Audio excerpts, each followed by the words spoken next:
Hey guys, pretty sure this is going to be our final video for the Redheaded stepchild. I guess the only thing else I could do is run it through DV's program. But these are just about done. And right next to it is our latest project, which is a set of GT40X Ford heads. And the reason I have them lined up on the bench is I thought it was interesting, the shape of the chamber. Right? This is very much shaped the way I do my Fuelie chambers. And I remember when these came out in the 90s, I was like, that's a cool chamber, I really like it. Now remember, Fords have low swirl, so that's exactly what they called it. They called it the turbo swirl. Overall, it's a nice head. I'll do a whole review on it. I have first flows on it already.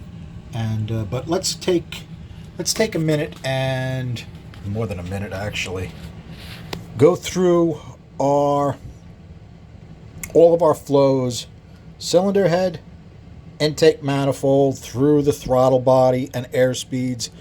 I'm going to give you only highlights because it's just way too much info to put on one video. And I'm going to go back and cover the 1, 3, 5, and 7 because that video didn't turn out very well. I hit the pause button and made a mess of it. So, port number 1, flow through the head. We'll just take a look at 300, 195, 600, 261. We max out at 268. Okay, got plenty of swirl without the intake manifold. We put the whole intake manifold on, runners and everything. 300 to 178. We peak out in the area right around where we're going to be, 228, 232. We're over 1700. We're good as far as swirl. This is our exhaust port. We'll take a look at 300, which is 160, and we'll take a look at 600, which is 202.4. You put a pipe on it, it's 231. Not bad. It's a very small exhaust port. Okay, this is 202.16, all done. Quick look at our speeds. Over 300 on our pinch. Not bad as far as being close together. A little high on the short side, but it's taken at 0.6. It had already lost it after 500. As far as our exhaust, take a look how close these speeds are. Really, really good. Do the same thing. Next head. Okay, right next to each other. This is number 3. Okay, 300 is a little bit better. 203.6, which is what I usually like to see. Okay, and we peak out right about 500. 269 and change. Very similar as far as our swirls. How about intake manifold? 185, a little better. Now you have to remember, number 1 has got the hardest path. It's right next to the throttle body. So I would expect this one to flow a little bit better through the intake. And you get an extra 10 here. And let's see, we're 232 here. We're 235. We're only a little tiny bit better.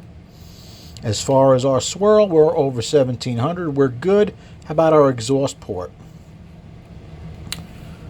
171 versus 160. This is a little better.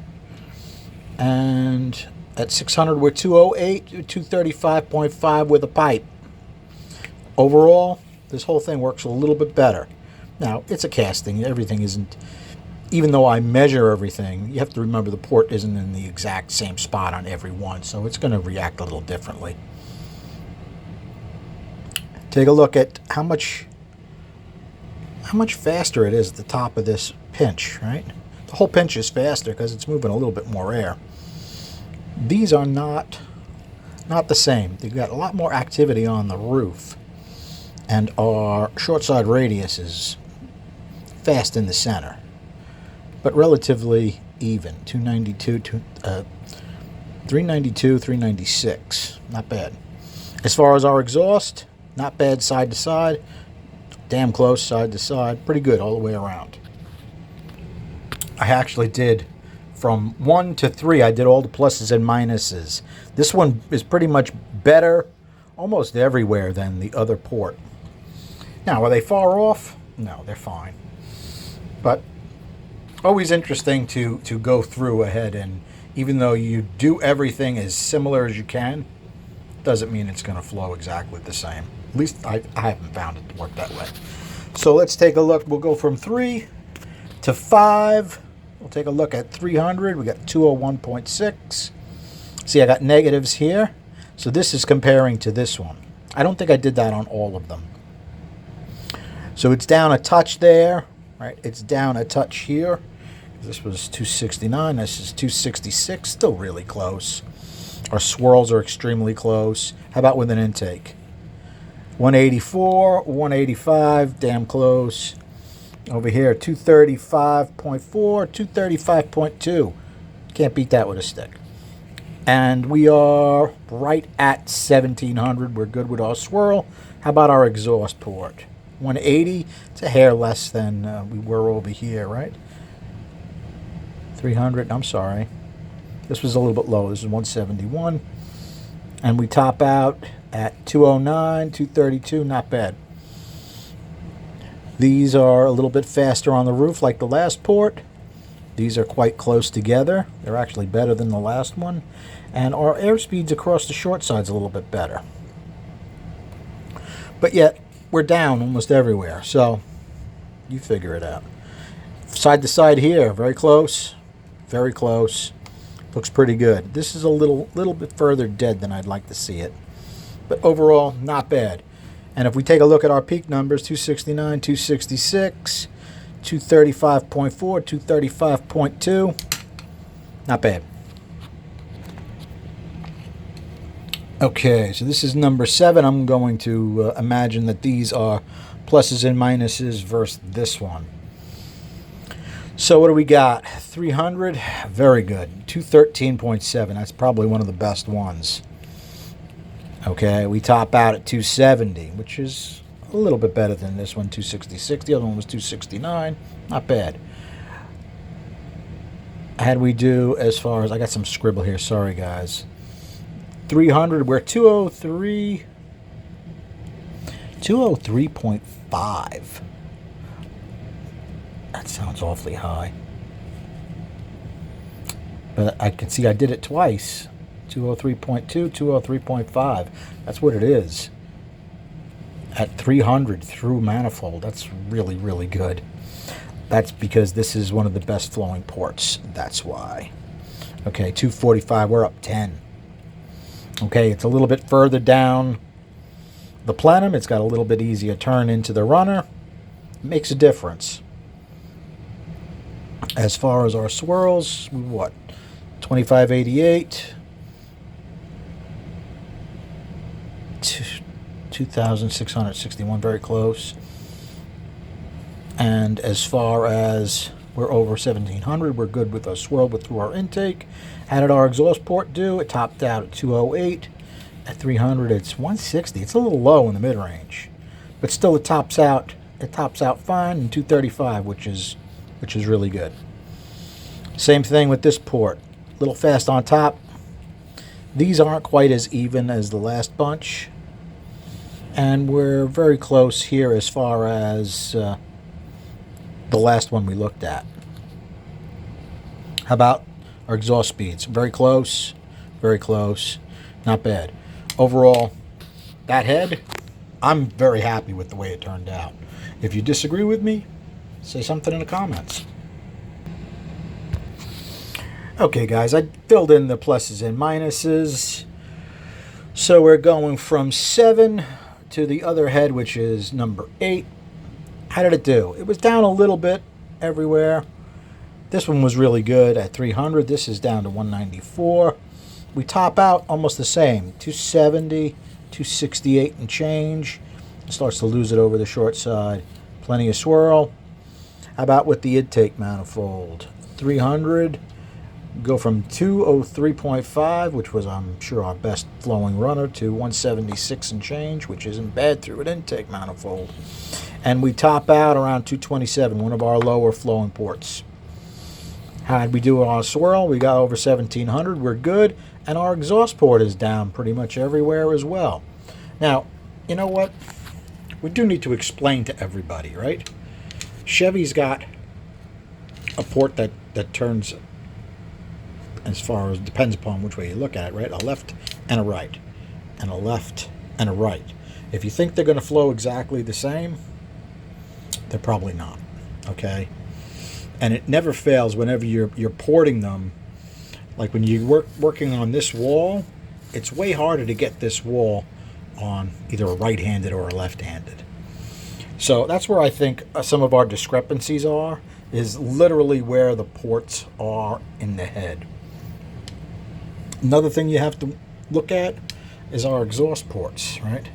You have a right hand end, you have a left hand end, you have a center without the crossover, you have a center with the crossover. In reality, you have 4 different exhaust ports. Okay, off topic, how unusual for me. All right, a little bit low and a little bit low. Is it the end of the world? Well, we got 227.6 with a pipe versus 235. Not as good as I'd like, but still not bad. Now, what I did is after I did all this and I looked at the ones that were a little bit lower, and this was one of our lower ones, I did find an anomaly on one short side that I fixed, but I didn't reflow it. So it may have picked up a little bit, but I'm not gonna go through it. It's not enough for me to really worry about, but it made me want to look at the lower flowing ports and say, hey, did I miss something? Things like that. We're still nice and fast on our pinch. These are quite a bit lower, right? We got less action on our roof than we had like 2 ports back. And our short side radius is a little bit slower, but this was taken at 0.6. It's still moving 265. As far as our exhaust, very close side to side. Not bad. A little bit lower in the middle than I'd like. Okay, we'll take a look at number 6 versus number 8. Pluses and minuses go from this one to this one. We did better almost everywhere, but we don't quite top out as high. At 300, we're much better at 202. And we top out at 266.2, where over here we were 268, real close. Okay, we got plenty of swirl. How about on the intake? 179 versus 176, close. And we top out, this is actually one of my lower ports, 222. It was even lower than this one. You know what we probably should do before I sign off on this video? Take a look at how the plenum is designed and how much further down the plenum one set of runners are than the other. It's kind of interesting to think about. I think overall, it's not bad how far off these flows are. I mean, if you guys flow a regular single plane, they're probably way more off than this. And dual planes can really be ugly. As far as swirl, we're over 1700. We're good. We got a decent exhaust port here. A little bit low in the mid-range, but it tops out good. And with a pipe, you 233, which is nice. Okay, we're good as far as our speeds on the short side. These are a little bit further off than usual. 381, 383. Can't beat that short side. A little fast in the middle. Side to side, we're off a touch there. We're off a touch there. Really not bad. Quite dead in the middle. Okay, we'll take a look at 4 versus 6. These pluses and minuses are in reference to these. How'd we do? Well, we got a good number at 300. We top out almost exactly the same, 266.9, 266.2. We got plenty of swirl. It's just a cylinder head. How about on the intake manifold? 179.2, 180, very close. And we max out here at 222, 226, a little bit better on this one. Got more than enough swirl. We're in good shape. Okay, 175 here, 160. It's a little bit lower, but they top out almost the same. In fact, you got a couple negatives at the very top here. It's interesting where they have pluses and minuses. I did do a little bit of work on these. We had noise at four different lifts before, and I worked on it. I got it down to only noise in about 2 spots on all of them. You see little ends. This one was a little bit slower at the top of our pinch. Nice and even on the back of the roof. A little fast on our short side, even from side to side. But notice how even it is all the way across. It's not bad. How about our exhaust port? Not bad across, not bad across, not bad across, not totally dead. Okay, guys, we're going to take a look at number 2 versus number 4. Okay, at 300, we went from 203 to 209.9, one of my better in the mid-range. We top out at 270. I thought it was about the highest we did was 270. Now, we did better when I put a clay radius on. For these, I did them all with the 1204 hard radius, which took a few CFM off of our numbers. But I figured it would be more repeatable that way. So keep that in mind. We got more than enough swirl as far as our intake. We go 188 here, 180, not bad. We top out 228 here, 226, 222, very close. We got more than enough swirl at our lifts we're going to be running. And let's take a look at our exhaust. These numbers versus these, plus, plus, plus, minus, minus, minus. It definitely didn't do as well, this port. We got 156 here, we got 175 there. Big difference. But yet they top out 202.3, 203.2. So who knows what the difference was. I made these, the throat radiuses are almost identical. I mean, within a few thousandths. You know, they should be close by the way I do everything. Very fast top of our pinch, faster than most. Nice and even on our roof, even right across, a little fast in the middle, side to side, can't beat that. Not bad, not bad, not totally dead. Okay, now I should have emphasized, but I didn't. This was the TPIS with my 52 millimeter BBK. The customer asked me to flow it with a stock throttle body. So I took this cylinder, right, these airflows. All I did is we did this, and I just changed the throttle body so we get this. Let me put some pluses and minuses in there. Okay, it's real tight because I didn't have much room, but we got a minus, a plus, minus, plus equals minus, minus, minus, minus, minus, minus. Take a look at how low the minuses are. You would think with a bigger ported throttle body, it would make more of a difference than that, but it doesn't. So, I mean, one of the questions the customer was like, can I run it with a stock throttle body? Yeah, you could. A stock throttle body, I think, flows about 700 CFM. Do you gain anything by a bigger throttle body? Depends on a couple things. Usually where you'll feel it most is tip-in. That's what I noticed running. And now my experience is mostly throttle body injection, but on throttle body, put a bigger throttle body on, your tip-in is different, radically different. As far as our swirl, we're 1900 and change. And what were we here? We're 2400. More than acceptable with the stock throttle body. Stock throttle body is 48 millimeter versus 52. Big difference. Okay, here's our 48. Yeah, it's not completely stock. It does have this little added piece. Okay, but this is much nicer shape, and I have done some work to it. Notice the shaft is even been machined down, whereas this shaft I don't think is. In any case, if you hung out and watched this geek fest for almost 20 minutes, I applaud you. I appreciate you guys hanging out with me, and looking forward to doing these. This is, I'll give you the whole rundown, but it's going to be a nice street Ford small block in a Fox body. And these are not the easiest to come by. These came completely brand new in the box. If you take a look, they were on a block. I know a lot of these heads came on crate motors, and I have a feeling that's what this was. This was on a crate motor, and they popped them off, brand new, never been run, and they sat around a long time before my customer got his hands on them. So, looking forward to that project. As a matter of fact, DV ported a set of these when we did the dyno session, and they went heads up to my E7TEs. I do have that dyno printout.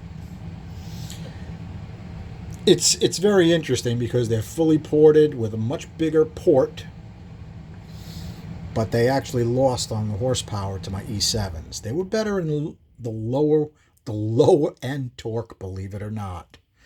Now, does that have to do with the swirl? Well, it might.